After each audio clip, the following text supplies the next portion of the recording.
आम्ही सांजेच पोळी बनवले तर एकदम मऊ लुसलुसत झालेले आहेत. हे सांजेच पोळी आहेत का पुरणाच पोळी दोन्ही ओळखणार नाही.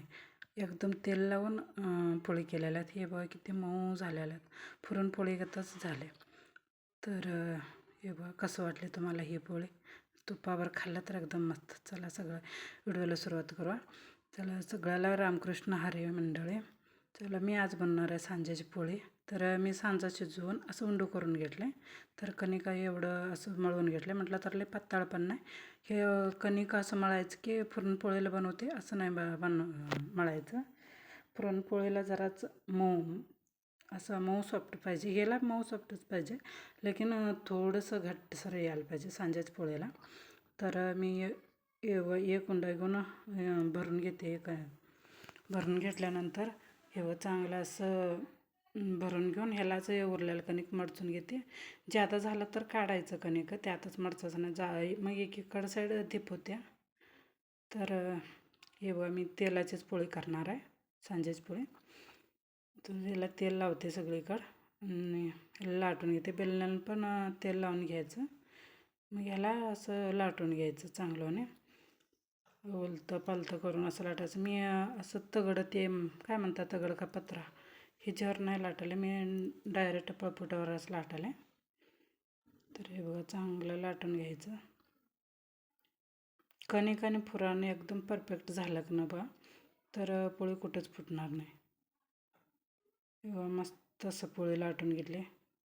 काटोकाट सगळं बघा पुरण झालेलं असते. तर हे बघा सगळं लाटून झालं. तर आता तव्यात टाकून घेते. थोडंसं तेल घालते आधी. तर ते आधी तेल घातलं की ना चिकटत नाही. तर तव्यात घालून घेते. उचलतानासुद्धा कुठंच फाटलं नाही, लांबलेलं पण नाही. तर योगा मी ते भाजूस तर एक पोळी बांधून करून घेते. हे जादा झालेलं कणिक काढले बा.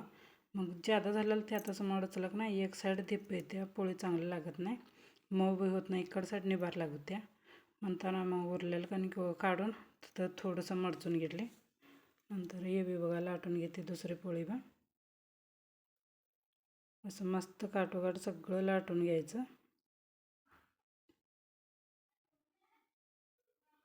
तर तुम्हाला मी पोळी पण दावते लाटल्यानंतर.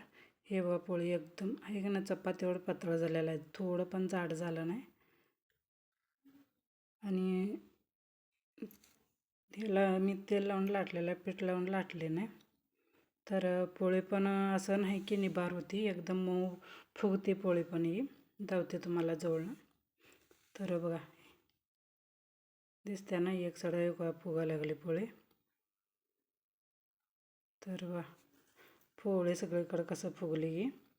तर असं सांजेची पोळी पुरणाची पोळी का टम फुगलेली दिसते ना. दुसरी पण लाटून घेते ही पोळी. तिसरी पोळी आहे लाटायची.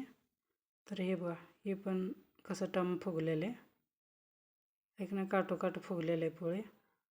चला मी ही सगळी पोळी असं करून घेते. सगळी पोळ्या लाटून घेते असं आणि चांगलं भाजून घ्यायचं. तर हे काटोकाट लाटायचं आणि एकीकडं जाड एकीकडं पातळ असं नाही करायचं. पोळी कोणची बी चांगलं लाटून घ्यायचं असं. तर आणि चपातीपेक्षा पातळ पोळी झालेत. मस्त असं सगळे करून घेते बा. सगळे झाले पोळी करून. तर हे बघा पुरणपोळी दिसते का ना दिसायला. तर ही आहे सांजेची पोळी.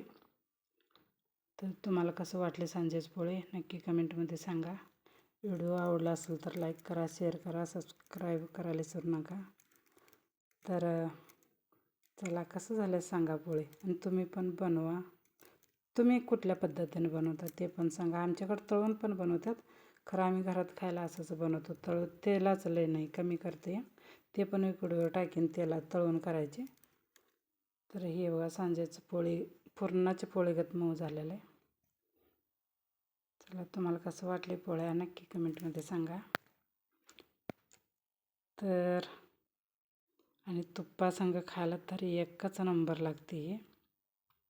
एक नाही मस्त तूप टाकलं की गळते व गरम गरम आहे पोळे ना.